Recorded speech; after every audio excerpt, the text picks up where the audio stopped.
1절로 10절까지입니다. 사무엘상서 3장 1절에서 10절까지 말씀입니다.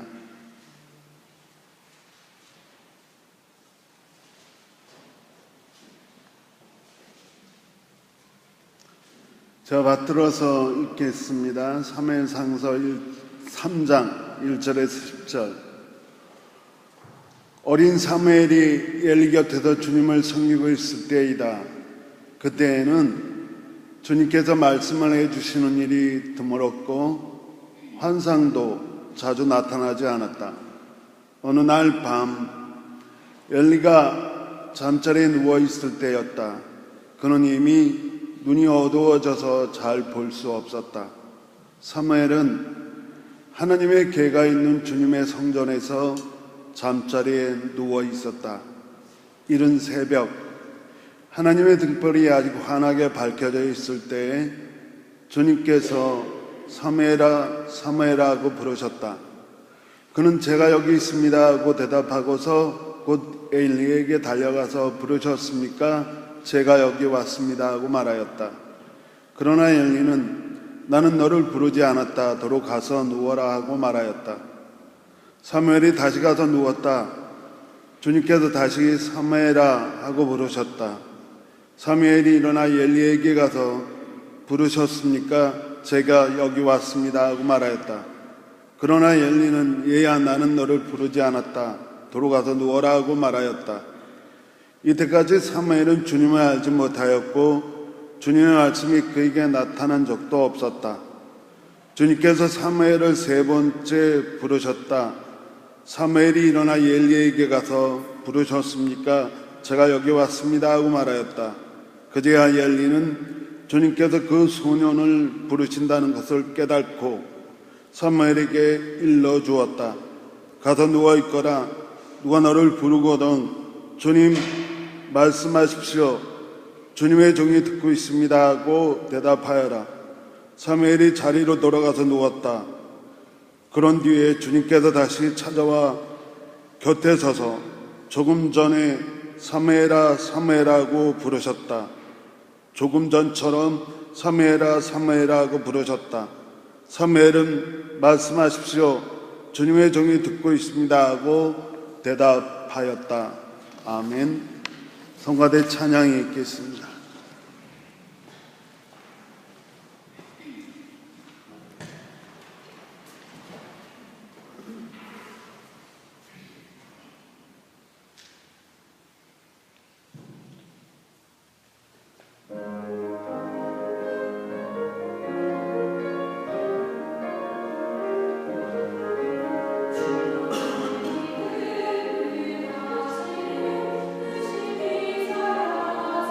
주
귀한 찬양의 감사를 드립니다. 2018년 새해가 밝고 두 번째 주일이네요. 어떻게 첫 단추는 잘 끼셨는지요? 2018년 안에 처음 걸음이 힘차셨으니까 끝까지 힘찬 발걸음이 되시길 주님의 이름으로 간절히 축원을 드립니다. 오늘 말씀을 이런 걸로 시작을 하려고 합니다. 기독교 사회, 대한 기독교 사회라고 하는 곳에서 아주 조그만 책자가 나와요. 매일같이 묵상할 수 있는 말씀이 적혀있는 조그만 묵상집인데요. 다락방이라고 하는, 여러분도 가끔 보셨을 겁니다.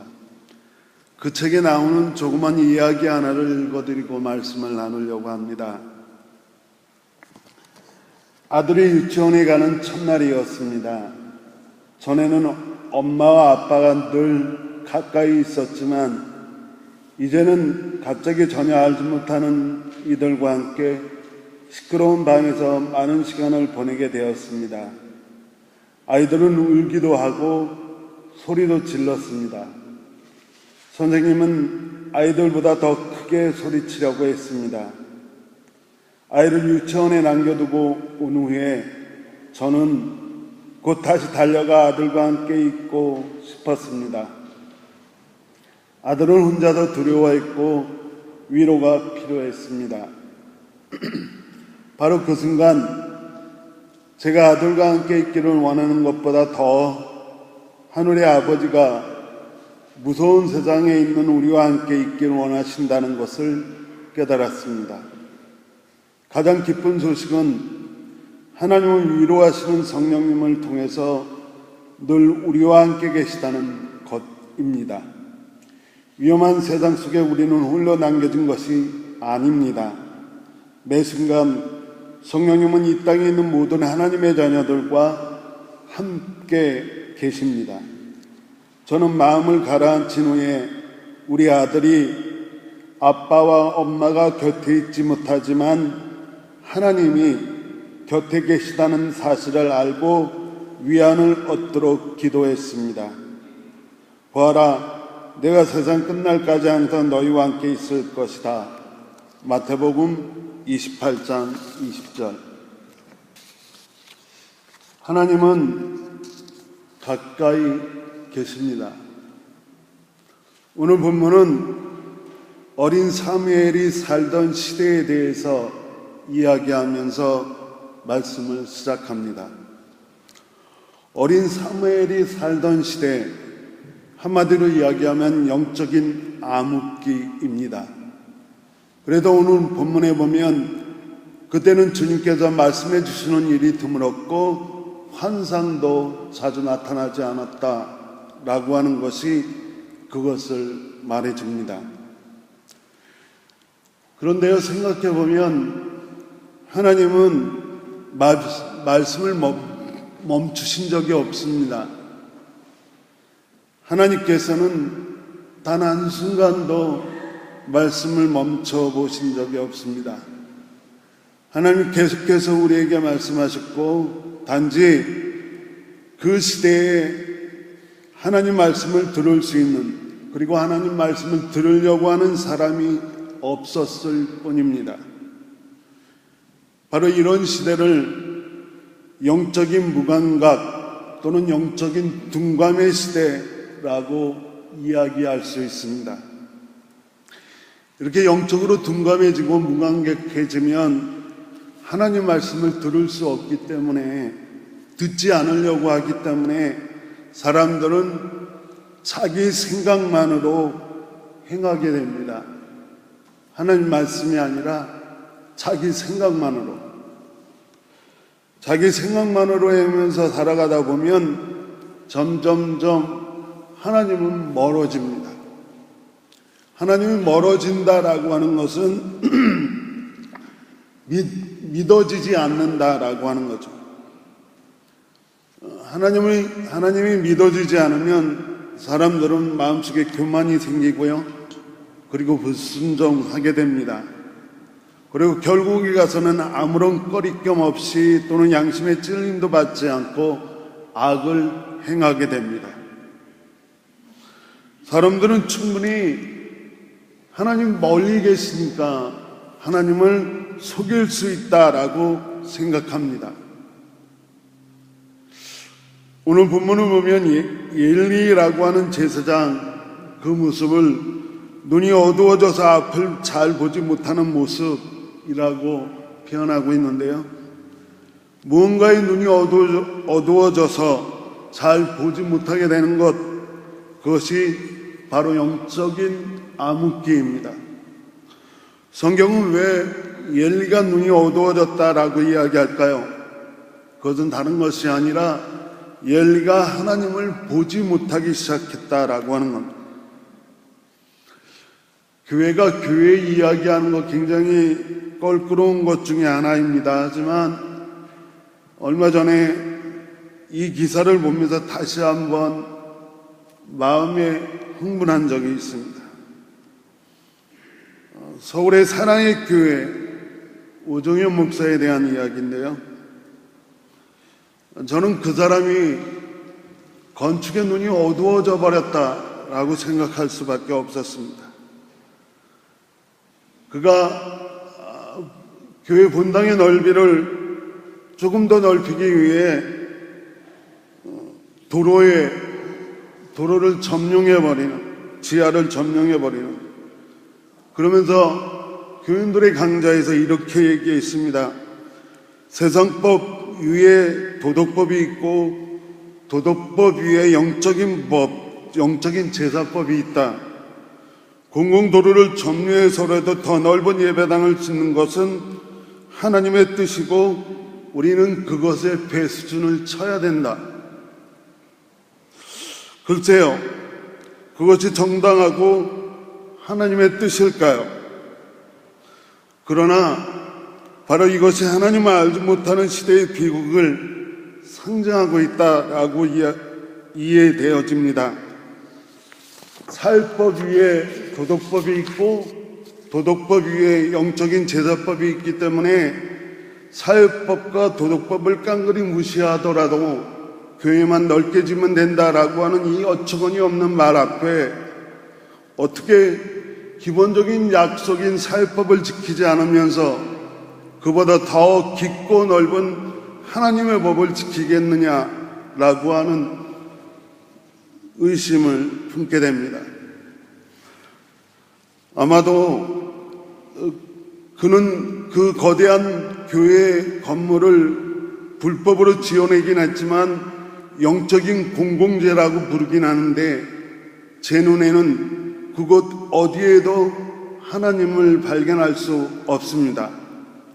세상 사람들은 그 거대한 건물을 보면서 하나님을 보는 것이 아니라 하나님의 부재, 하나님이 계시지 않다는 것을 보고 그 거대한 교회 건물을 보면서 하나님이 아니라 욕망과 탐욕의 영적인 암흑기를 상징하는 것을 바라보게 될 것이다 라고 하는 마음 아픔을 가져봅니다. 아마도 그들은 하나님이 가까이 계시지 않고 저 멀리 계시기 때문에 얼마든지 숨길 수 있다라고 생각하는 것 같습니다. 그러나 하나님은요, 하나님을 알지 못하는 시대를 그냥 두시는 분이 아닙니다. 하나님은 하나님을 알지 못하는 시대를 끝내시기를 원하십니다. 다시 말해서 세상 사람들이 하나님을 알지 못한 채 눈 어두워 사는 세상을 그냥 두시지 않는다라고 하는 겁니다. 바로 이 하나님을 알지 못하는 시대를 끝내기 시작하는 것이 바로 오늘 본문입니다. 오늘 본문은 하나님이 어린 사무엘을 부르십니다. 여러분, 본문에 대해서 너무나 잘 아시죠? 여러분이 이 하나님의 사무엘을 부르는 이 장면을 보면서 어떤 생각을 하십니까? 제가 제일 첫 번째로 든 생각은 하나님은 우리가 생각하는 것처럼 멀리 계시지 않다입니다. 더 정확히 이야기하면 하나님은 의외로 우리 가까이 계시다입니다. 하나님이 삼위일 가까이에서 늘 계셨던 것처럼 우리도 이해하고 있지 못하는 사이에 하나님은 우리 가까이 계시다입니다. 아무리 사람들이 하나님을 알지 못하는 시대라도 하나님은 우리가 생각하는 것보다 우리 곁에 더 가까이 계십니다. 다윗은 자신의 대표적인 찬양신 시편 145편에서 이렇게 고백을 합니다. 주님은 주님을 부르는 모든 사람에게 가까이 계시다. 주님은 주님을 부르는 모든 사람에게 가까이 계시다라고 고백합니다. 뿐만 아니라 진심으로 부르는 모든 사람에게 주님은 가까이 계시다라고 고백을 합니다. 그리고 시편 34편에서는 주님은 마음이 상한 사람에게 가까이 계시고 낙심한 사람을 구원해 주신다라고 이야기합니다. 주님은 주님을 부르고 그리고 마음이 상해 있는 사람, 그 사람에게 어쩌면 우리가 생각하는 것보다 더 가까이 계시다라고 하는 말씀을 우리에게 전해주고 있습니다. 신명기 4장 7절에 보면 주 우리 하나님은 우리가 기도할 때마다 우리 가까이 계시는 분이십니다 라고 성경은 고백을 합니다. 하나님은 우리 가까이 계십니다. 우리 하나님 멀리 계시기에 충분히 좀 하나님 눈에 벗어나서 살 수 있다라고 생각을 하지만 우리가 생각하는 그것 이상으로 하나님은 우리 가까이 계시다라고 하는 겁니다. 누가복음에 보면 예수께서 죽으시고 나서 부활을 확인하지 못한 2명의 제자가 예수께서 죽으신 것 때문에 낙심해서 어디로 가죠? 엠마오로 가는 장면이 누가복음 가장 마지막 장에 기록되어 있습니다. 그들은 낙심해 있었습니다. 그리고 그 낙심이 그들의 눈을 어둡게 했어요. 그래서 엠마오로 가는 중간에 누가복음은 그 중간에 일어난 일에 대해서 이렇게 기록합니다. 누가복음 24장 15절인데요.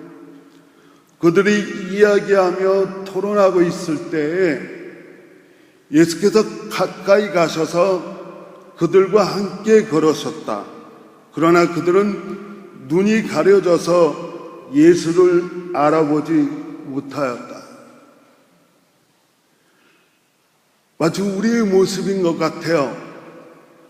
예수께서 죽으시고 나서 예수께서 다시 부활하셨다라고 하는 사실을 확인하지 못한 채 낙심에 눈 어두워진 2 제자가 자신들의 엠마오로 내려가는 길에 어느덧 자신이 생각한 것보다 더 가까이 예수님께서 다가오셔서 그들과 함께 걷고 그들과 함께 먹고 그들과 함께 대화함에도 불구하고 예수님이 가까이 계시다라고 하는 사실을 몰라요.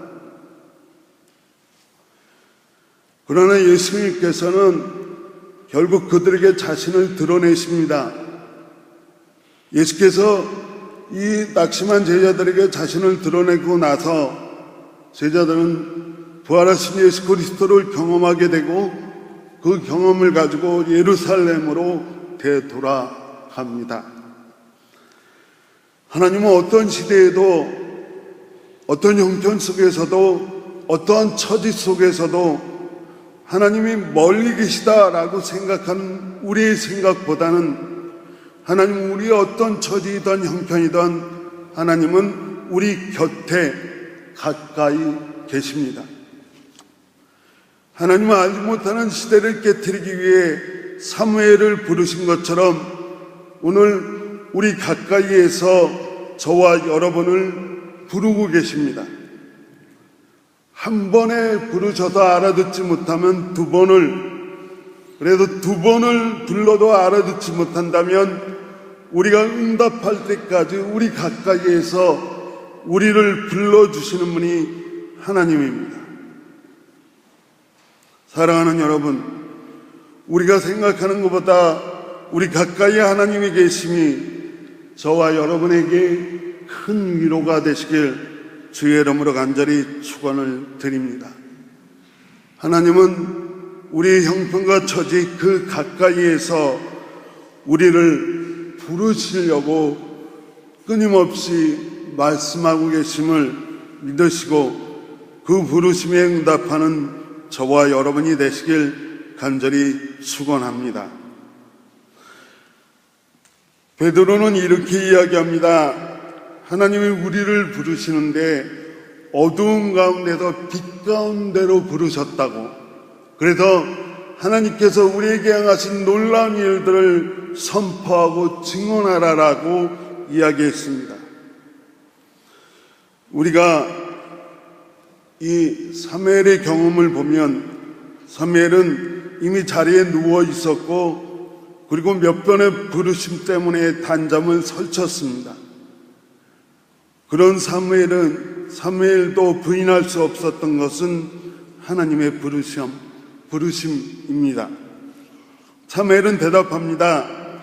엘리 제사장의 충고대로이긴 하지만 사무엘은 분명하고 똑똑하게 대답합니다. 말씀하십시오. 주님의 종이 듣고 있습니다. 하나님은 사무엘을 부르신 까닭은 우리가 오늘 10절까지 읽었지만 11절 말씀을 보면 이렇게 기록되어 있습니다. 주님께서 사무엘에게 말씀하셨다. 내가 이제 이스라엘에게 어떤 일을 하려고 한다.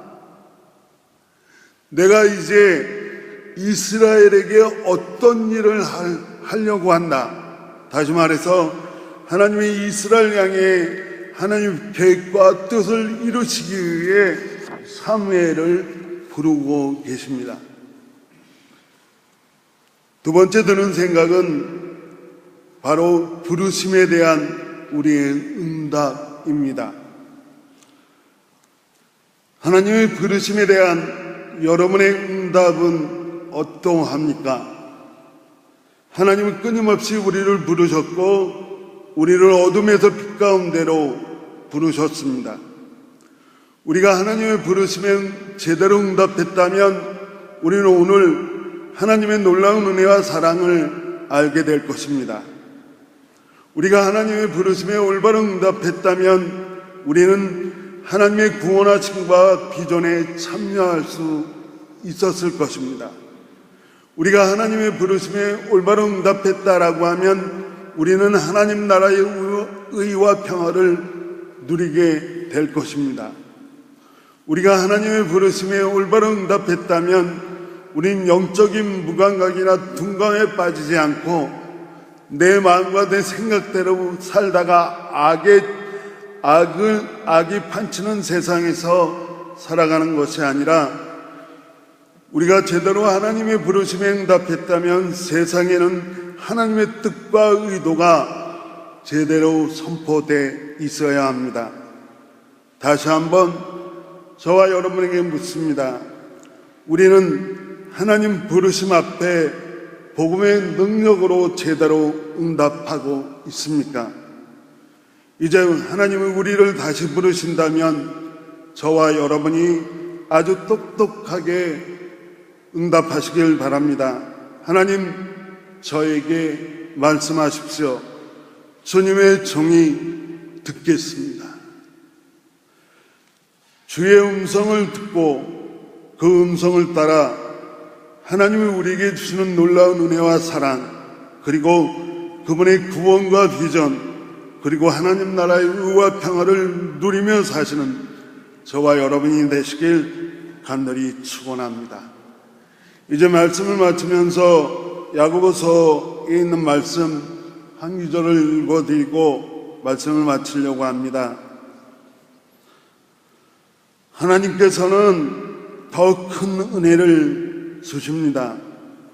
그러므로 성경에 이르기를 하나님께서는 교만한 자를 물리치시고 겸손한 사람에게 은혜를 주신다 하고 말합니다. 그러므로 하나님께 복종하고 악마를 물리치십시오. 그래야 하면 악마는 달아날 것입니다. 하나님께로 가까이 가십시오. 그러면 하나님께서 가까이 오실 것입니다. 아멘. 이 아내가 하나님께 올바로 응답하기 위해 하나님과 좀 더 가까워지는, 아니 우리가 생각하는 것보다 좀 더 가까이 다가와 계신 하나님을 여러분의 믿음으로 응답하는 날들이 되시길 주님의 이름으로 간절히 축원합니다. 기도하겠습니다. 하나님 감사합니다. 우리가 생각했던 것보다 하나님 우리의 삶의 형편과 처지, 그리고 우리가 놓여있는 삶의 염려와 근심 가운데 가까이 계심을 듣게 하시니 우리에게 큰 위로가 됩니다.